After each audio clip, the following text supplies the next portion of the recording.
हाँ जी। जय जिनेंद्र।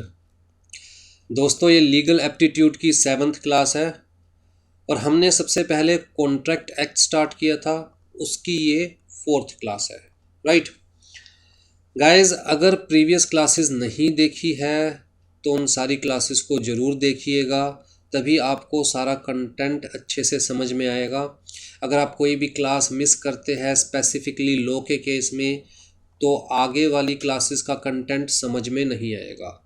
ठीक है, हम सारी वीडियोस अपने यूट्यूब चैनल पर अपलोड कर रहे हैं, पब्लिक के लिए ओपन है। कोई भी फ्री ऑफ कॉस्ट उन वीडियोस को देख सकता है। नोट्स के लिए आपको हमारा व्हाट्सएप ग्रुप ज्वाइन करना पड़ेगा और हमारे व्हाट्सएप ग्रुप का लिंक और प्लेलिस्ट का लिंक हर वीडियो के डिस्क्रिप्शन बॉक्स में हम लोग देते हैं।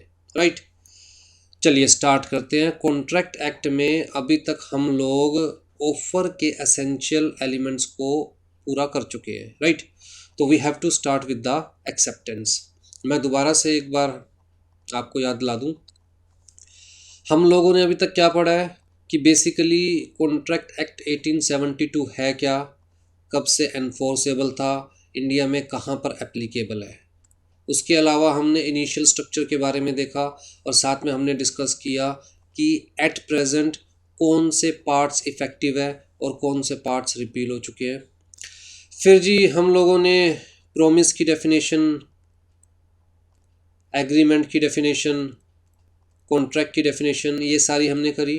राइट, और हम लोगों ने देखा कि अल्टीमेटली कॉन्ट्रैक्ट कैसे बनता है। सबसे पहले कोई ऑफ़र देता है, जिसको ऑफ़र दिया जाता है वो एक्सेप्ट करता है तो प्रोमिस बनता है।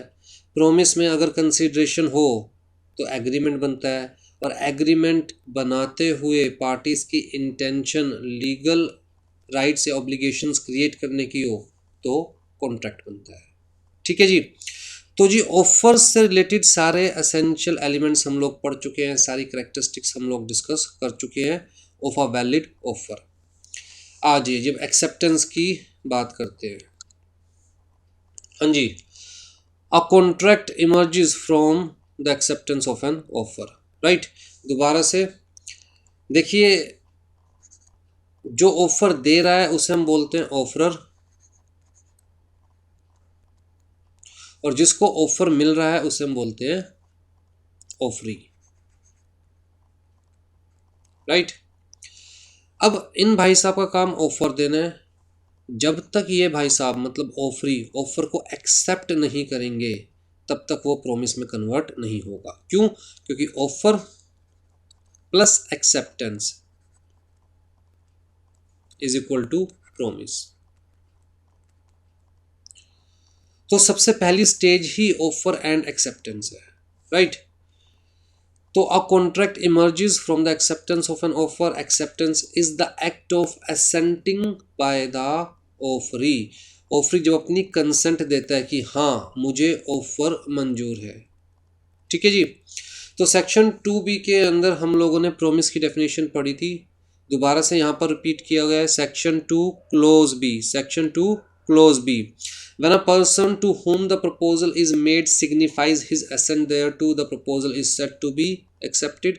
A proposal when accepted becomes a promise. लेकिन एक्सेप्टेंस के भी कुछ रूल है जी।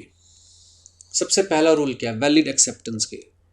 देखिए, आप अगर कॉन्ट्रैक्ट को एज पर लॉ बनाते हैं तभी तो उस कॉन्ट्रैक्ट को लीगल कॉन्ट्रैक्ट कंसिडर किया जाएगा, और सामने वाली पार्टी अपना पार्ट परफॉर्म नहीं करती तो आप सामने वाली पार्टी के अगेंस्ट कोर्ट में जा सकते हैं for claiming the damages. Right, लेकिन अगर आपके कॉन्ट्रैक्ट में लीगल वैलिडिटी का कोई भी एसेंशियल एलिमेंट मिसिंग है तो आप कोर्ट में जाएंगे भी तो कोर्ट आपकी बात नहीं सुनेगी, क्योंकि आपका कॉन्ट्रैक्ट ही लीगली वैलिड नहीं होगा। राइट, तो हमें सारे रूल्स बड़े ध्यान से देखने हैं, ऑफर से रिलेटेड, एक्सेप्टेंस रिलेटेड, कंसिडरेशन से रिलेटेड, हर चीज़ से रिलेटेड।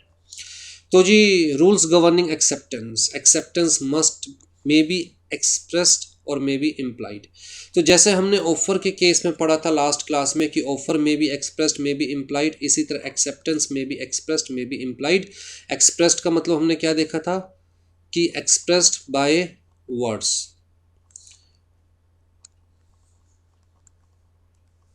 कहता है जी ऑफर हो या एक्सेप्टेंस हो,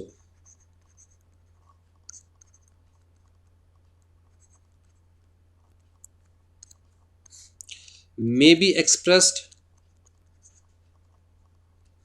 मे बी इम्प्लाइड। एक्सप्रेस्ड का मतलब by the words of the parties. कहता है जी words may be oral may be written, कोई फर्क नहीं पड़ता।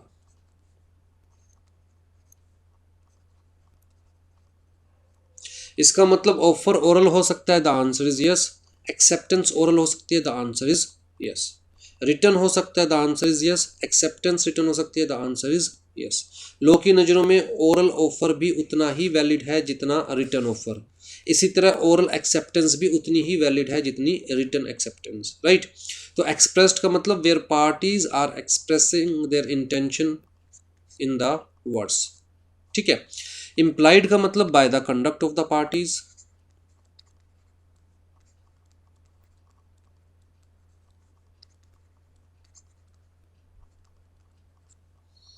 मीन्स जहां पार्टीज वर्ड्स यूज नहीं कर रही बट पार्टीज का एक्ट, पार्टीज का कंडक्ट ये इम्प्लाई कर रहा है कि पार्टी ऑफर दे रही है या पार्टी ऑफर को एक्सेप्ट कर रही है, राइट। लास्ट क्लास में जैसे ऑफर को डिस्कस किया था हमने कि अगर कोई बस बस स्टैंड पर आकर खड़ी होती है तो वो बस सर्विस प्रोवाइडर की तरफ से इम्प्लाइड ऑफर है। वो बोले या ना बोले, जो कंडक्टर बैठा है बस में वो चिल्लाकर बोले या ना बोले कि आप सफ़र कर सकते हैं, बस सर्विस प्रोवाइडर की तरफ से इम्प्लाइड ऑफर है कि आप उस बस को यूज़ कर सकते हैं bye paying the applicable charges, by taking the ticket, right. तो उनकी तरफ से जैसे ये इम्प्लाइड ऑफर है, वैसे ही अगर आप बस में चढ़ते हैं ट्रैवल करने के लिए तो आपकी तरफ से इम्प्लाइड एक्सेप्टेंस है। आपको बस में चढ़ने से पहले स्पेसिफिकली बाय वर्ड्स कहना नहीं पड़ता कि हाँ जी मुझे आपका ऑफ़र एक्सेप्टेड है और मैं आपकी बस में ट्रैवल करना पड़ता हूँ। हम शायद किसी भी बस में ट्रैवल करते हुए ये बात नहीं कहते, लेकिन अगर हम बस में चढ़ रहे हैं तो हमारी तरफ से ये इम्प्लाइड एक्सेप्टेंस है कि जो भी टिकट एप्लीकेबल होगी उस टिकट पर हम ट्रैवल करने के लिए तैयार हैं, राइट। इसी तरह बैंक का एग्जाम्पल दिया था कि बैंक्स ने जो एटीएम खोले हुए हैं, अब बैंक ने वहाँ पर किसी एम्प्लॉय को नहीं छोड़ा हुआ कि आप खड़े होकर यहाँ चिल्ला चिल्ला कर ऑफर दीजिए कि एटीएम की सर्विस यूज़ कीजिए। कहता है बैंक ने एटीएम खोले हैं तो बैंक की तरफ से इम्प्लाइड ऑफर है कि कोई भी उस एटीएम की सर्विसेज को यूज़ कर सकता है subject to terms and conditions, right. इसी तरह अगर आप किसी भी बैंक के एटीएम को यूज़ करते हो तो आप स्पेसिफिकली पहले फ़ोन करके बैंक को नहीं बोलोगे कि जी आपके एटीएम में आया हूँ, आपका ऑफ़र मिला है कि एटीएम की सर्विसेज यूज़ कर सकते हैं और अब मैं आपका ऑफ़र एक्सेप्ट करके एटीएम की सर्विसेज यूज़ कर रहा हूँ। तो ऐसा थोड़ी ना फ़ोन करके बोलते हो बैंक को। आप अगर एटीएम की सर्विसेज यूज़ कर रहे हो तो आपकी तरफ से इम्प्लाइड एक्सेप्टेंस है कि आपको बैंक की टर्म्स एंड कंडीशंस सारी मंजूर है, इसीलिए आप बैंक के एटीएम को यूज़ कर रहे हो, राइट। तो इम्प्लाइड का मतलब by the conduct of the parties.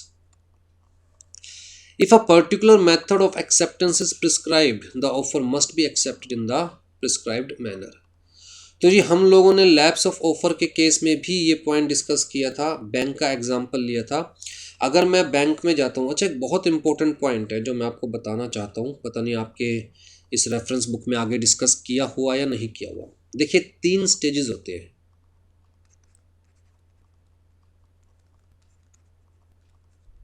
Offer and acceptance के केस में 3 स्टेजेस होते हैं। पहला स्टेज होता है इनविटेशन टू ऑफर,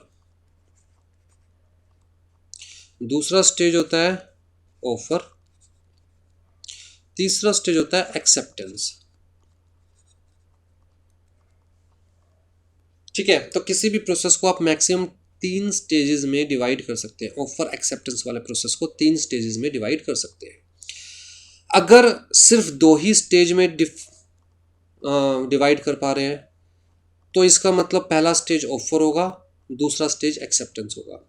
लेकिन अगर 3 स्टेजेस में डिवाइड कर पा रहे हैं तो इसका मतलब पहला स्टेज इनविटेशन टू ऑफर होगा, दूसरा स्टेज ऑफर होगा, तीसरा एक्सेप्टेंस होगा।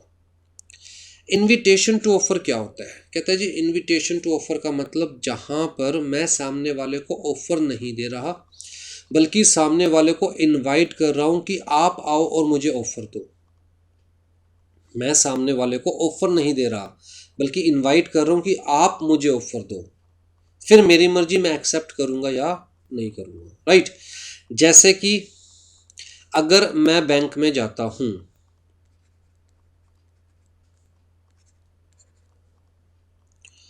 और मैं बैंक से पूछता हूं, मैं बैंक को कहता हूं कि मुझे अकाउंट ओपन करवाना है, तो जी मैं बैंक को क्या कह रहा हूं? I want to open an account. ठीक है। बैंक मुझे क्या बोलेगा कि we provide following kinds of facilities,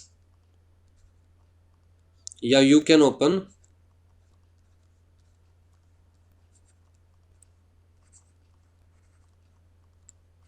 following types of accounts. ठीक है। फिर जी दोबारा मैं बैंक को क्या बोलूंगा सारी टर्म्स एंड कंडीशन सुनने के बाद? Okay, I want to open a saving account.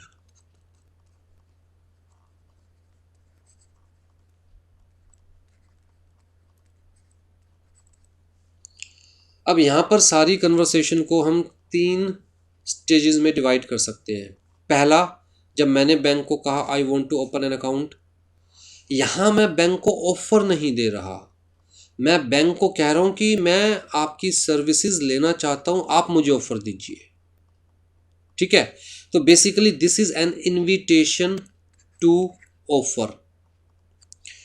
Bank मुझे ऑफर दे रहा है कि हमारे पास ये अकाउंट्स आप ओपन करवा सकते हो, हम लोग करंट अकाउंट पर इतना इंटरेस्ट देंगे, ये टर्म्स एंड कंडीशंस है, सेविंग अकाउंट पर इतना इंटरेस्ट देंगे, ये टर्म्स एंड कंडीशंस है। तो मतलब ये बैंक मुझे क्या कर रहा है? ऑफर दे रहा है। अब वो मेरे हाथ में है कि मैं उसे एक्सेप्ट करूं या ना करूं। अगर मैं बैंक का ऑफर एक्सेप्ट कर रहा हूं तो मेरी तरफ से क्या हो रहा है? एक्सेप्टेंस। समझ रहे बात? तो आपको पूरे सिनेरियो को जज करना है कि कोई इनविटेशन टू ऑफर है या ऑफर है। बड़ा कंफ्यूजन होता है यहां पर। मान के चलिए आप किसी शॉप पर जा रहे हैं, अब जी वहां पर आप कोई प्रोडक्ट देख रहे हैं विंडो में और प्रोडक्ट के ऊपर प्राइस टैग लगा हुआ है। लेट से एक टेडी बियर रखा हुआ है, राइट। तो जी उस टेडी बियर के ऊपर एक प्राइस टैग लगा हुआ है 100 रुपये का। अब आप शॉपकीपर को कहते हो भैया ये टेडी बियर मुझे परचेज करना है। ठीक है। शॉपकीपर आपको मना कर देता है कि this is not for sale. ध्यान से सुनिएगा। तो आप कोर्ट में जाते हो, आपने कोर्ट को कहा कि ये शॉपकीपर की तरफ से ऑफर था, तभी तो शॉपकीपर ने शॉप पर विंडो में विद प्राइस टैग इसे लगाया हुआ था। तो ये शॉपकीपर की तरफ से ऑफर था, मैंने इस ऑफर को एक्सेप्ट कर लिया।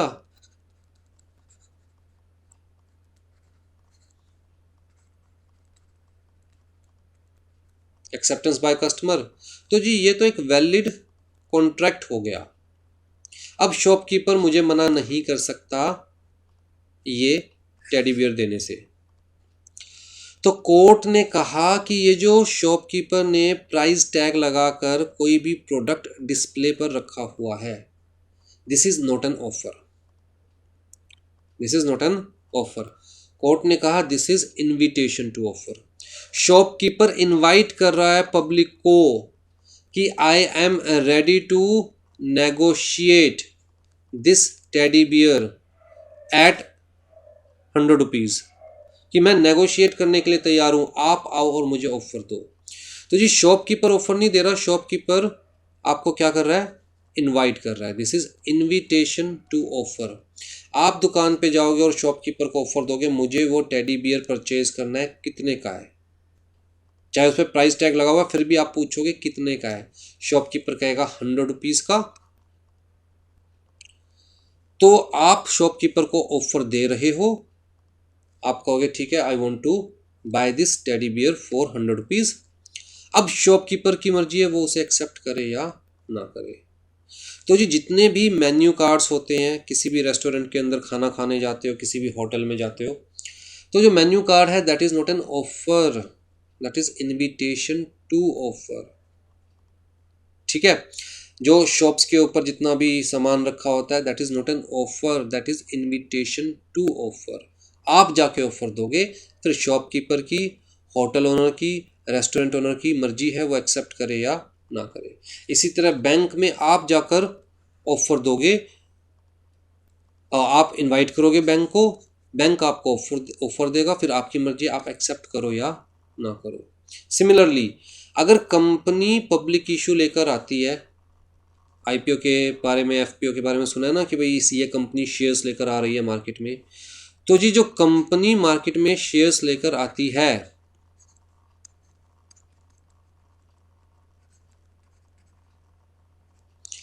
तो जी प्रोस्पेक्टस में क्या लिखा होता है, we want to sell 1 lakh shares of ₹100 each. कहते हैं जी कंपनी आपको इनवाइट कर रही है, this is invitation to offer. ध्यान से सुनिएगा, हर पॉइंट सिर्फ एग्जीक्यूटिव एंट्रेंस टेस्ट में काम नहीं आएगा, ये आपके लाइफ टाइम काम आने वाला है point.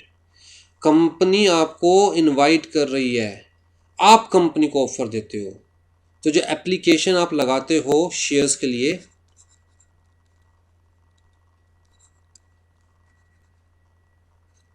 This is offer by applicant.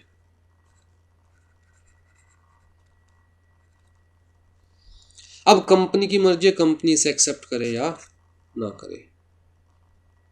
ठीक है, हाँ जी, तो हम लोगों ने ऑफर के केस में भी डिस्कस किया था कि if a particular method of acceptance is prescribed the offer must be accepted in the prescribed manner. तो जी बैंक में जाते हो, आपने बैंक को इनवाइट किया कि भैया I want to take your services, please tell me all of your services. Bank ने आपको बताया कि भैया आप करंट अकाउंट ओपन करवा सकते हो, you can open saving accounts, FD की सर्विसेज प्रोवाइड करते हैं, या फिर रेकरिंग डिपॉजिट की सर्विसेज प्रोवाइड करते हैं। बैंक ने आपको ऑफ़र दिया, लेकिन बैंक ने स्पेसिफिकली कहा कि अगर आपको करंट अकाउंट ओपन करवाना है तो आपको ये फॉर्म फिल करना पड़ेगा, आपको सेविंग अकाउंट ओपन करवाना है तो आपको ये फॉर्म फिल करना पड़ेगा, आपको एफडी ओपन करवाना है तो आपको ये फॉर्म फिल करना पड़ेगा। Means you have to give your acceptance in the prescribed manner by filling the form. ठीक है, तो ऑल दो कोई हार्ड एंड फास्ट रूल नहीं है कि एक्सेप्ट, किसी भी ऑफर को एक्सेप्ट कैसे किया जाए, लेकिन जहां ऑफरर ने ही कह दिया कि एक्सेप्टेंस इस मोड में ही चाहिए, आपको एक्सेप्टेंस उसी मोड में देनी पड़ेगी, otherwise your acceptance is not valid. फिर जी acceptance must be unqualified and absolute, ये चीज़ भी लास्ट क्लास में हम डिस्कस कर चुके थे कि offer shall be accepted as it is. याद है आपको, मैंने स्पेसिफिकली लिखा था एज इट इज़। आप उसके अंदर इफ़, बट, किंतु, परंतु नहीं लगा सकते। सामने वाले की चीज़ है, सामने वाले का ऑफ़र है, आपको पसंद आए तो एक्सेप्ट कीजिए, नहीं पसंद आए तो रिजेक्ट कर दीजिए। अगर आपने उसके अंदर इफ़, बट, किंतु, परंतु लगा दिया तो आप अपनी तरफ से उसे ऑफ़र दे रहे हैं, ना कि उसके ऑफ़र को एक्सेप्ट कर रहे हैं। राइट, जिसे हमने क्या कहा था, काउंटर ऑफ़र। इसलिए कह रहा हूँ कि प्रीवियस क्लासेस देखनी बहुत ज़रूरी है, क्योंकि अगर हम प्रीवियस कंटेंट को ही अगली क्लासेस में डिस्कस करते रहेंगे तो कोर्स बहुत लंबा हो जाएगा। हाँ जी, अ काउंटर ऑफर, यहाँ पर आ गया ना, काउंटर ऑफर और conditional acceptance is considered as rejection of the offer. ठीक है, मैं इस पॉइंट को डिस्कस नहीं कर रहा, हम लास्ट क्लास में डिस्कस कर चुके हैं। Acceptance must be communicated to the offeror, ये बहुत इंपॉर्टेंट चीज़ है। Acceptance must be communicated to the offeror, for the acceptance is complete the moment it is communicated. सिर्फ तभी एक्सेप्टेंस कंप्लीट होगी जब ऑफरर को पता चलेगा कि आपने एक्सेप्ट कर लिया है और आप उस ऑफरर को कम्युनिकेट करोगे, थर्ड पर्सन ही, राइट। ऑफर आपको मिला है तो एक्सेप्टेंस की कम्युनिकेशन भी आप ही दोगे। Where the offeree merely intended to accept, जहां पर ऑफरी ने सिर्फ ऑफरी की इंटेंशन एक्सेप्ट करने की, but does not communicate his intention to the offer, there is no contract, mere mental acceptance is not enough. तो मुंह से बोलकर बताना पड़ेगा, सामने वाले को दिखाना पड़ेगा, यस आई हैव एक्सेप्टेड, मुंह से बोलकर, हाथ से लिखकर, in any mode, any reasonable mode, right. तो यहां पर हमारे पास एक केस लो है भैया, एक थे चाचा, सी से डिनोट करते हैं, और एक भाई साहब थे भतीजा, बी से डिनोट करते हैं, ठीक है। इनके पास बहुत सारे हॉर्सेस थे, बेसिकली हॉर्सेस की ऑक्शन किया करते थे ये अपने,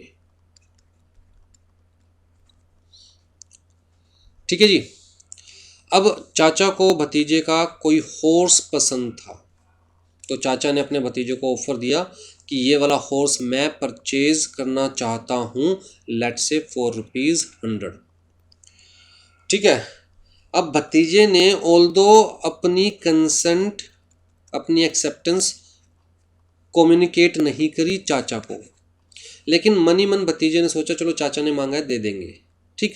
तो भतीजे ने अपने ऑक्शनियर को, लेट्स से एक्स, जो कि हॉर्स की ऑक्शन करता था बी के, तो ऑक्शनियर को कहा कि यार ये पर्टिकुलर हॉर्स वाई को सेल मत करना, क्योंकि ये वाई मेरे चाचा ने मुझसे मांगा है और ये घोड़ा मैं अपने चाचा को दूंगा, ठीक है।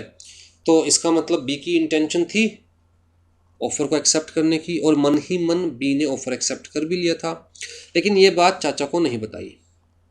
अब जी जो ये ऑक्शनियर था एक्स, इसने वाई को भी बेच दिया गलती से, बाकी घोड़ों के साथ वाई को भी गलती से बेच दिया।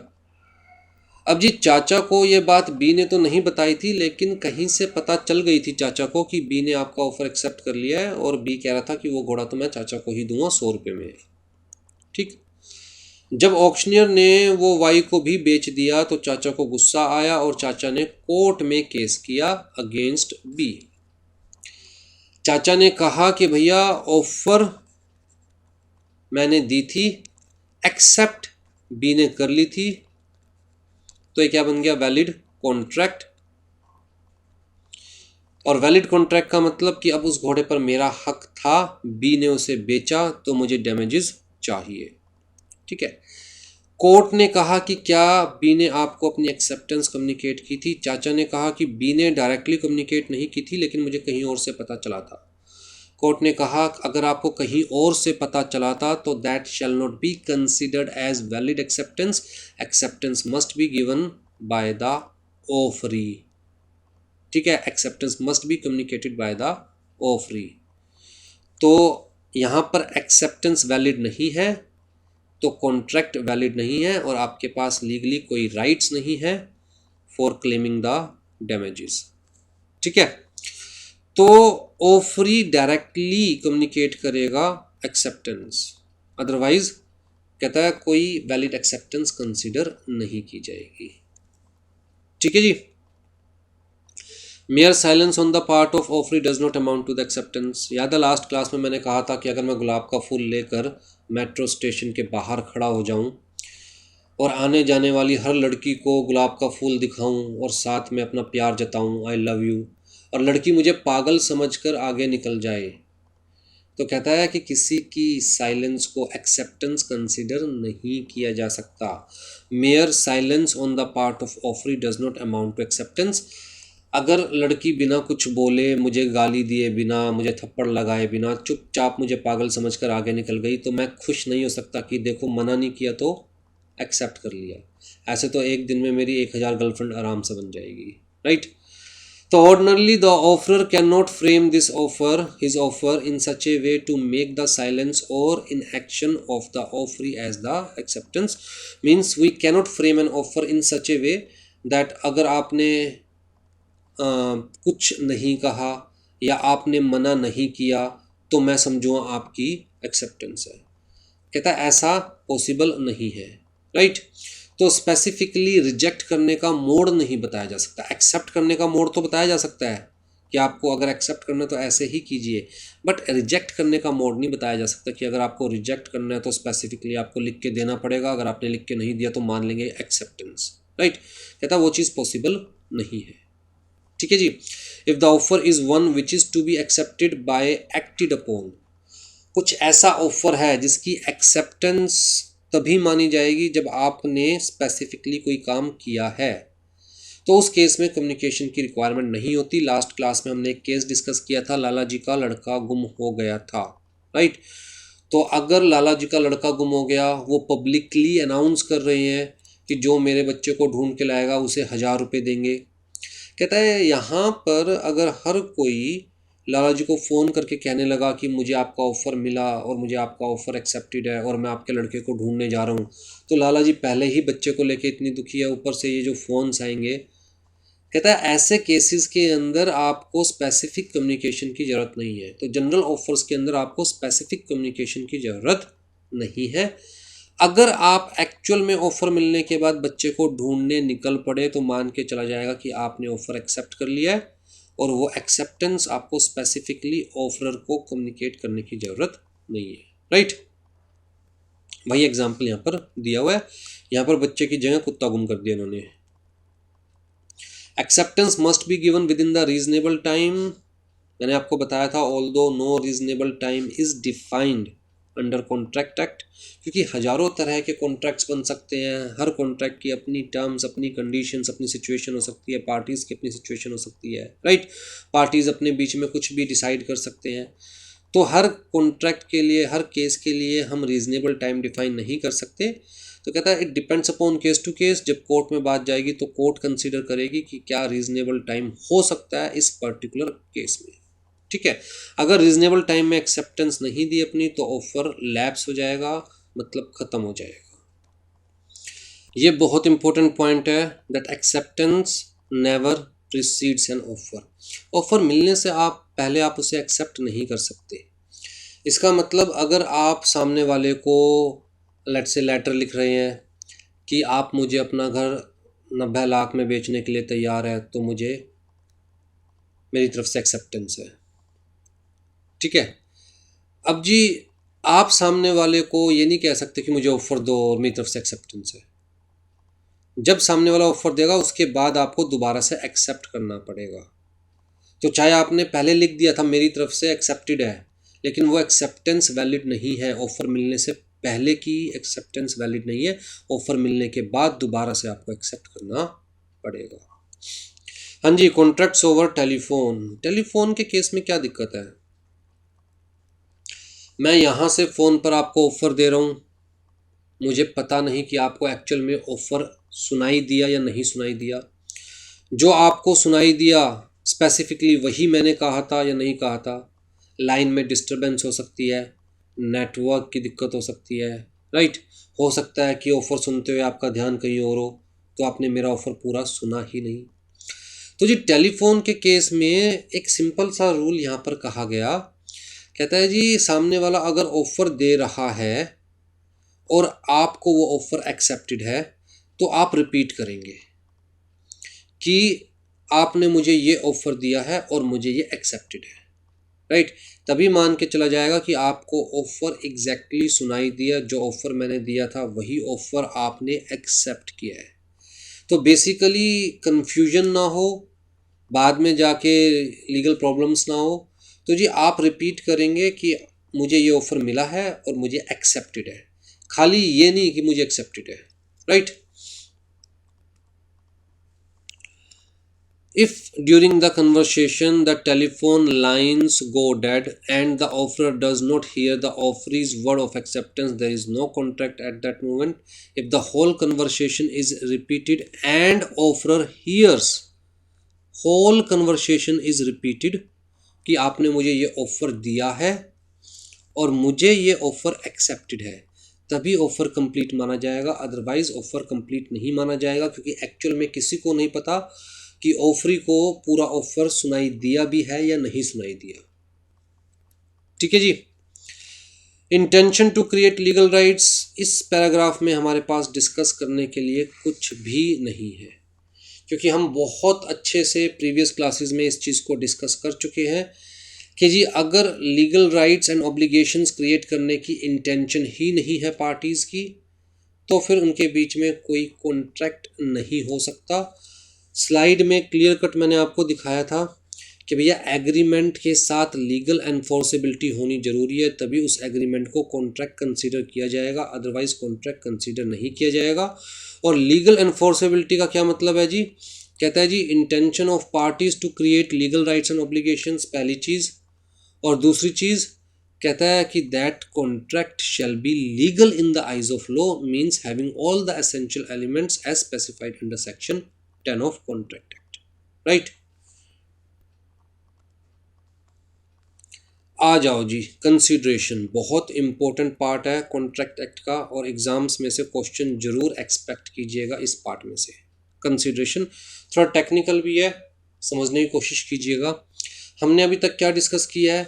हमने कहा जी देखिए, ऑफर देता है कोई, कोई एक्सेप्ट करता है तो प्रॉमिस बनता है, और प्रॉमिस में कंसीडरेशन हो फॉर ईच अदर।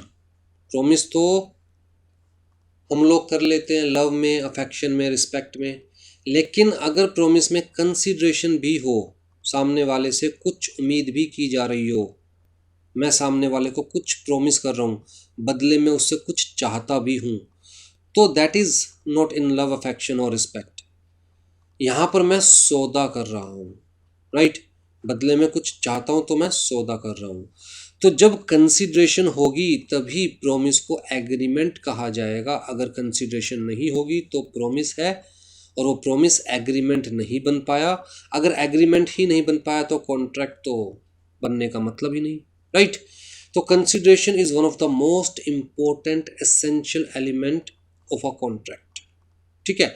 आप कुछ भी कोर्ट में लेके जाएंगे सामने वाली पार्टी के अगेंस्ट, तो सबसे पहले कोर्ट यही देखने वाली है कि भैया सामने वाली पार्टी के अगेंस्ट आप मुंह उठाकर आ तो गए, बट इन कंसिडरेशन आप उसे क्या दे रहे थे। अगर आप उसे कुछ नहीं दे रहे थे तो आपके पास कोई लीगल राइट्स नहीं है, ठीक है, पहली चीज़। दूसरी चीज़ कहता है कंसिडरेशन की ना एडिक्वेसी इज़ नॉट इम्पोर्टेंट, कि कंसिडरेशन एडिक्वेट है या नहीं है। मेरी कार है, मैं आपको वो 2 लाख रुपए में ऑफर करूं या 2 रुपए में ऑफर करूं, कोर्ट कहती है we are not here to जज the commercial sense, commercial prudence of the parties.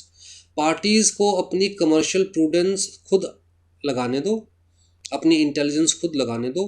उसकी कार है, पार्टी की कार है, वो 2 लाख में बेचे या 2 रुपए में बेचे, we are here not to जज the commercial adequacy, consideration adequacy.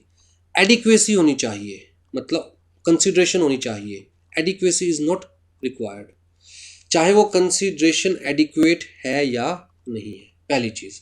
दूसरी चीज, consideration must be valid, it shall not B unlawful. Valid का मतलब which is basically which can be performed, सामने वाले को कुछ ऐसा तो दो जो आप परफॉर्म कर सकते हो। अगर मैं सामने वाले को ऑफर दे रहा हूँ, यार तू मुझे 10 किलो चावल दे दे, बदले में मैं तेरे लिए चांद तारे तोड़ लाऊंगा, तो लोग कहता है आपकी तरफ से जो कंसिडरेशन थी चांद तारे तोड़ लाऊंगा, वो पॉसिबल ही नहीं है, उसकी परफॉर्मेंस इम्पॉसिबल है, तो that consideration is not valid, और आपके बीच में कोई वैलिड कॉन्ट्रैक्ट नहीं बना, right. Consideration shell not B unlawful, आप ऐसी कोई भी कंसिडरेशन ऑफर नहीं कर सकते which is forbidden by the law. जैसे मैं आपको ऑफर कर रहा हूँ कि एक का खून कर दे तो मैं तुझे 5 लाख रुपए दूंगा मेरी तरफ से कंसिडरेशन क्या है? 5 लाख। आपकी तरफ से क्या कंसिडरेशन? कुछ ऐसा which is forbidden by the law. कहता है उस केस में कोई वैलिड कॉन्ट्रैक्ट ही नहीं बना।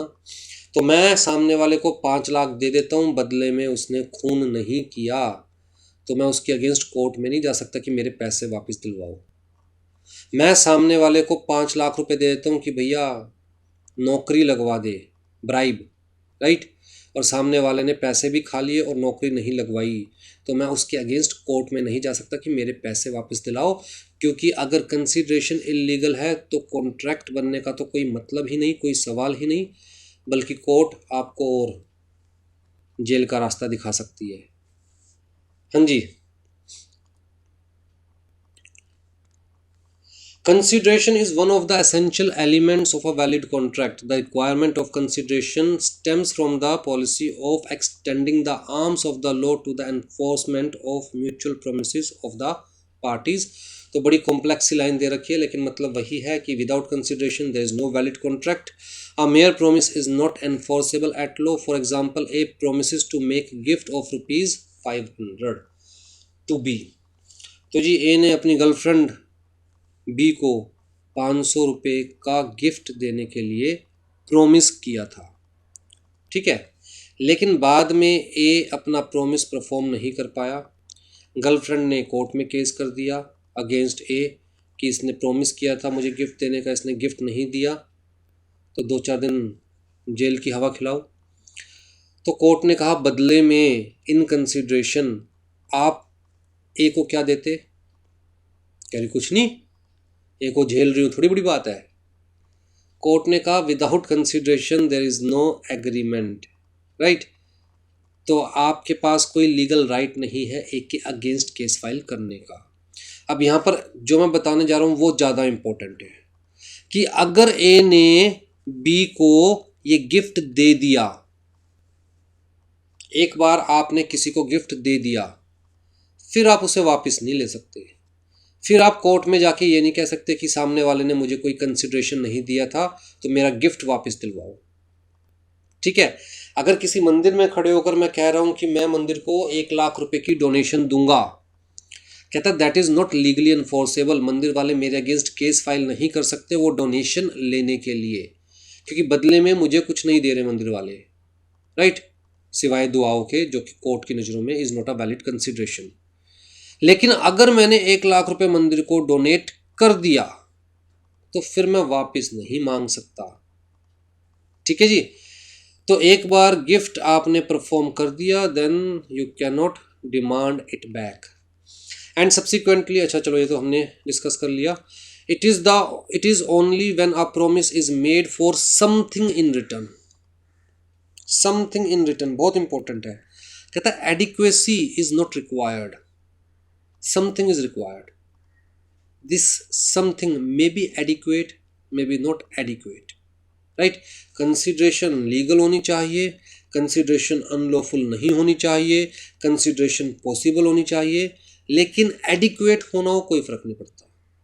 आपकी चीज़ है, आप सामने वाले को 2 रुपये में दो या 2 लाख में, कोई फर्क नहीं पड़ता, ठीक है. तो सिर्फ इस चीज़ को कोर्ट में नहीं ले जाया जा सकता कि 2 लाख की कार थी 2 रुपये में क्यों दूँ.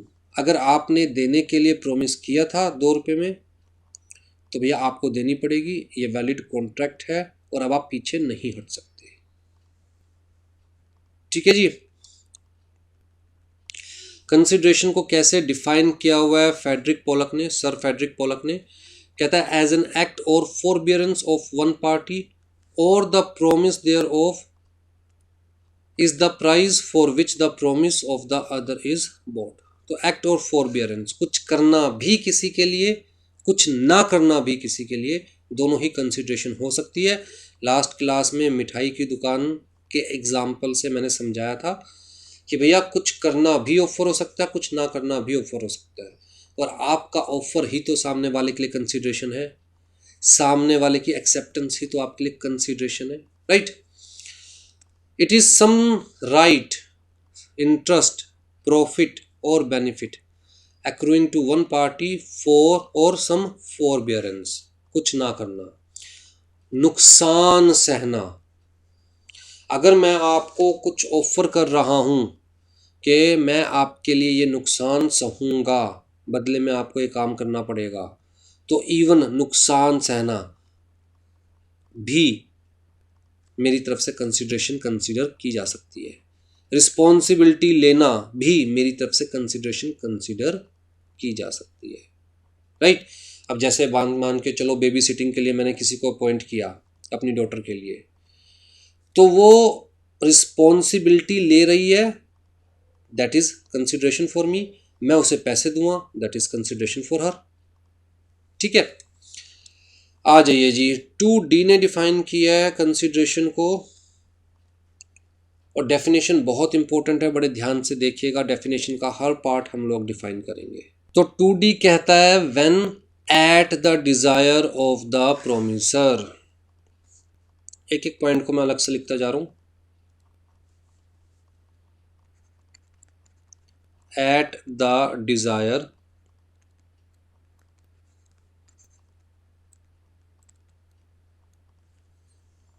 मतलब जब प्रोमिसर आपसे कंसिडरेशन मांग रहा है तब आप कंसिडरेशन दे रहे हो तो वैलिड कंसिडरेशन।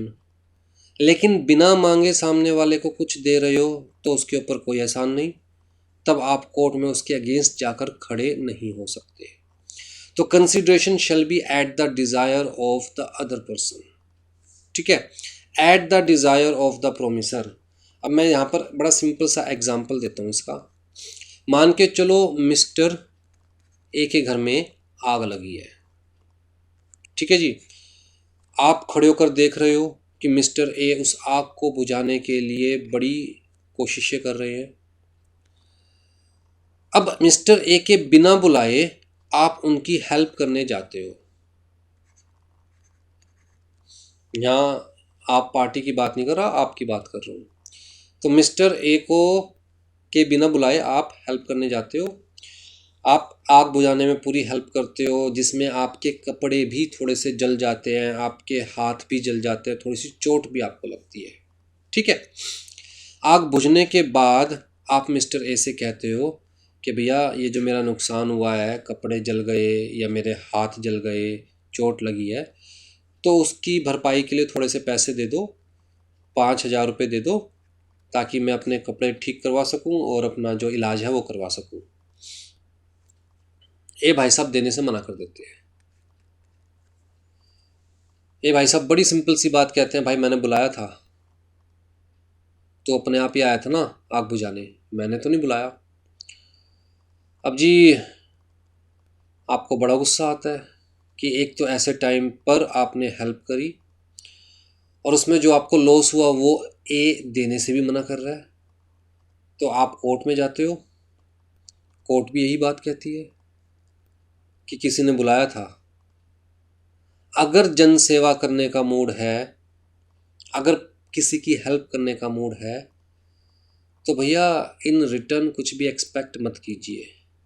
आपने अपनी मर्जी से हेल्प की थी, आपने क्या प्रोमिसर के कहने पर अपनी सर्विसेज ऑफर की थी? The answer is no.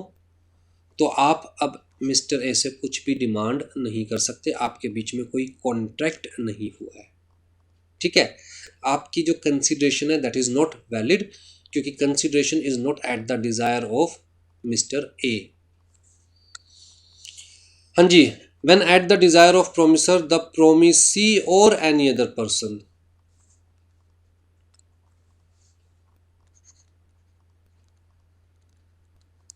Promisee और any other person,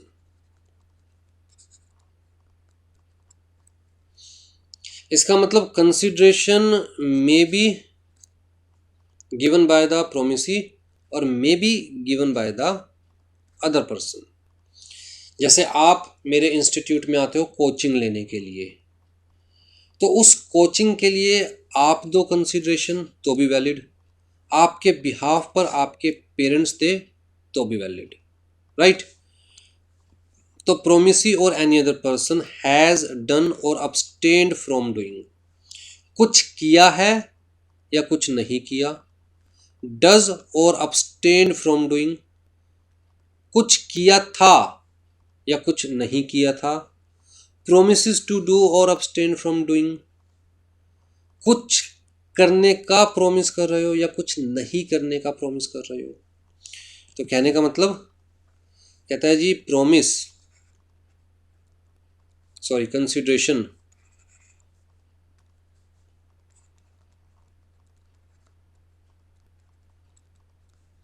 may be past, may be present, may be future. Consideration may be past, may be present, may be future. ठीक है, मान के चलिए कि मैंने आपको आज से 2 साल पहले पढ़ाया था, फ्री में पढ़ाया था। ठीक। तो 2 साल पहले जब मैंने आपको पढ़ाया था तब आपके पास पैसे नहीं थे देने के लिए, तो मैंने कहा कि जब हो तब दे देना। आज आप मुझे वो पैसे दे रहे हो जिसका कंसिडरेशन मैं 2 साल पहले आपको दे चुका। तो मे be past, may be present, अभी पढ़ रहे हो और साथ साथ पैसे भी दे रहे हो।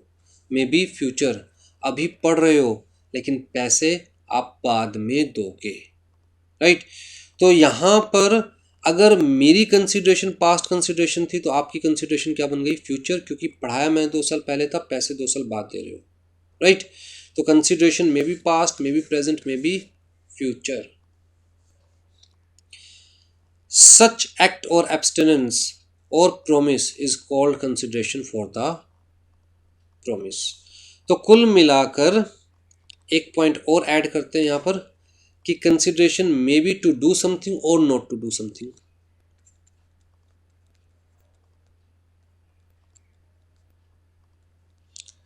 कंसिडरेशन कहता है may be to do something, कुछ करना भी कंसिडरेशन है, और नॉट टू डू समथिंग,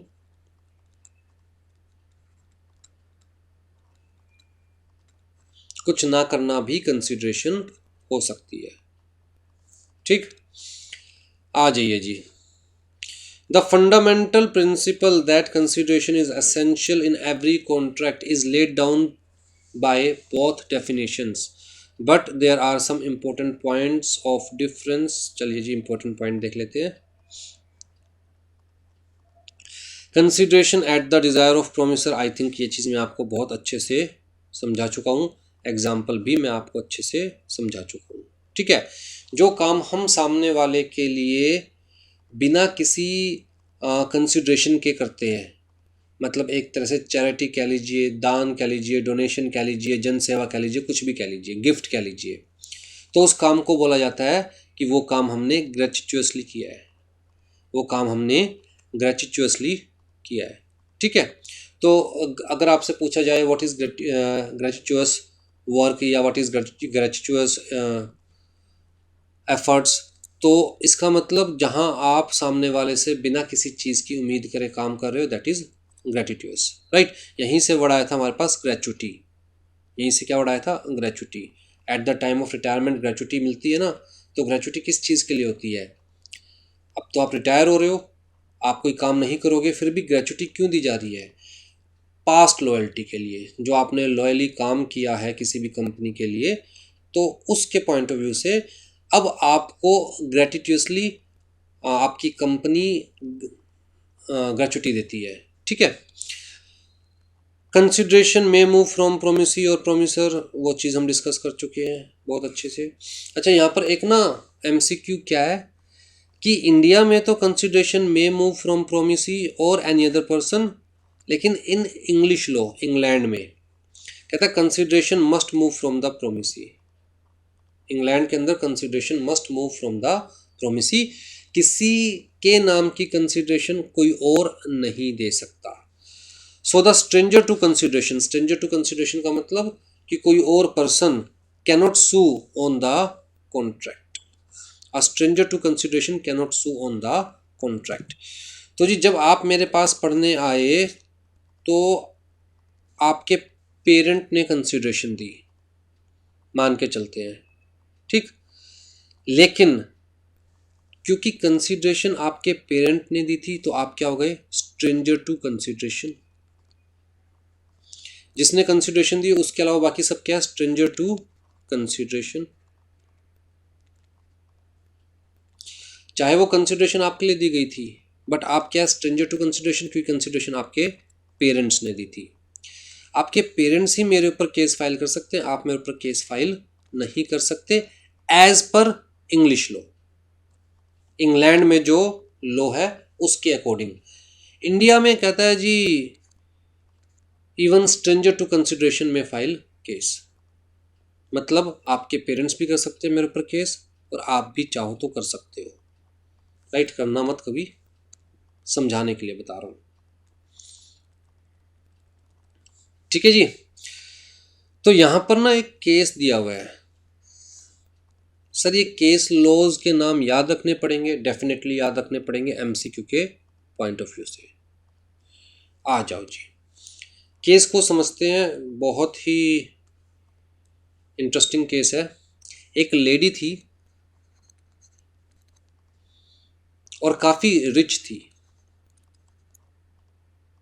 ठीक है। इस लेडी की एक तो थी मैरिड डॉटर,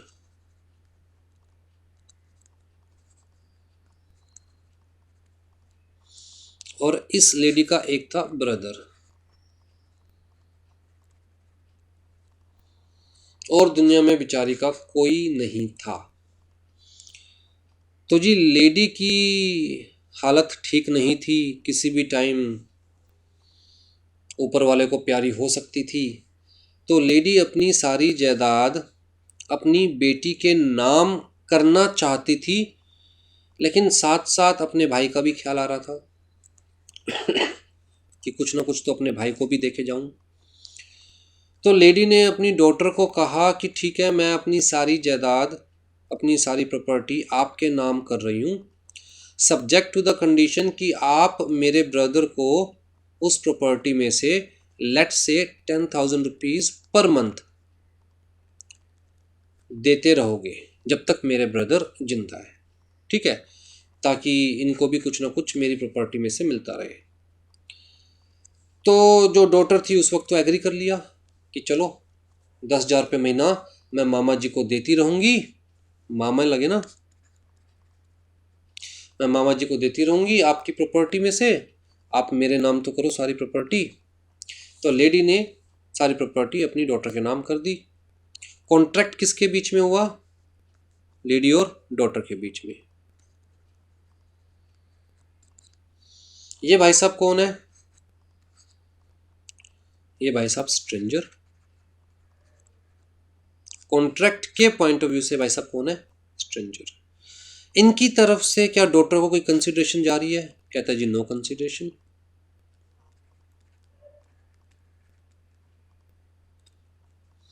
इनको जो मिलना था उसके लिए कंसिडरेशन किसने दी थी? लेडी ने दी थी, लेकिन इनकी तरफ से तो डॉटर को कोई कंसिडरेशन नहीं जा रही। तो जी लेडी के एक्सपायर होने के बाद डॉटर ने मामा जी को ये जो एन्युटी थी, एन्युटी का मतलब एक regular payment, right, during the regular interval, तो ये जो एन्युटी थी वो देनी बंद कर दी। ये 10,000 रुपये महीना देना बंद कर दिया। देखिए मैं ऐसे ही वर्ड्स इंट्रोड्यूस करते जाऊँगा नए नए। जैसे अभी तक मैं बोल रहा 10,000 रुपये महीना, फिर मैंने वर्ड इंट्रोड्यूस कर दिया एन्युटी, मतलब एक regular payment at regular interval, उसमें क्या बोलेंगे? एन्युटी। साल में एक बार ही एन्युटी नहीं होती, एन्युटी का मतलब जो एक रेगुलर इंटरवल पर दिया जाए सामने वाले को। तो जी ये पैसा देना बंद कर दिया डॉक्टर ने, ठीक। अब जी ये जो मामा जी थे इन्होंने कोर्ट में केस फाइल किया अगेंस्ट द लेडी, मतलब डॉटर। तो डॉक्टर ने कहा कि इन रिटर्न मामा जी से मुझे थोड़ी ना कुछ मिल रहा है, तो मैं मामा जी को क्यों दूं? मेरी तरफ से 10,000 रुपये जो पर मंथ है ये एन्युटी कंसिडरेशन है, मामा जी की तरफ से क्या कंसिडरेशन है? तो कोर्ट ने कहा मामा जी की तरफ से कंसिडरेशन आपको आपकी मदर दे गई थी। कोर्ट ने कहा कि मामा जी की तरफ से कंसिडरेशन आपको आपकी मदर दे गई थी। तो although he is stranger to the consideration, consideration इनकी तरफ से नहीं आई, he is stranger to the consideration, but still he can file case against the daughter, ठीक है, अगेंस्ट दिस लेडी। तो कंसिडरेशन लेडी की तरफ से दी गई थी फॉर मामा जी, लेकिन मामा जी केस फाइल कर सकते थे against this married daughter, although मामा जी is stranger to the consideration, ठीक है। तो इंडिया के अंदर कंसिडरेशन कोई भी दे वैलिड है, और जो स्ट्रेंजर टू कंसिडरेशन है इवन वो भी केस फाइल कर सकता है अगर बाकी जो प्रोविजंस हैं लॉ के वो सेटिस्फाई हो रहे हैं। तो अगर बाकी प्रोविजंस के अंदर मामा जी को केस फाइल करना अलाउड है, तो सिर्फ इस वजह से कि कंसिडरेशन इनकी तरफ से नहीं मिली, सिर्फ इस वजह से इनको केस फाइल करने से नहीं रोका जा सकता, ठीक है जी। तो ये सब चीज़ यहाँ पर समझाई हुई है। चलिए जी, नेक्स्ट क्लास में हम लोग स्टार्ट करेंगे प्रिविटी ऑफ कॉन्ट्रैक्ट से, राइट। ये भी बेसिकली बहुत इम्पोर्टेंट टॉपिक है और एमसीक्यू के पॉइंट ऑफ व्यू से यहाँ से भी काफ़ी चीज़ें पूछी जा सकती है, लेकिन समझ में तब आएगा जब आप ये 7 की 7 वीडियोस देख चुके होंगे, ठीक है। क्योंकि जो पहली वीडियोस के अंदर हम लोग कंटेंट डिस्कस कर चुके हैं, अगर उसी कंटेंट को आने वाली वीडियोस में डिस्कस करते रहेंगे फिर तो सिलेबस कभी ख़त्म ही नहीं होगा। चलिए, टेक केयर, जय जिनेंद्र।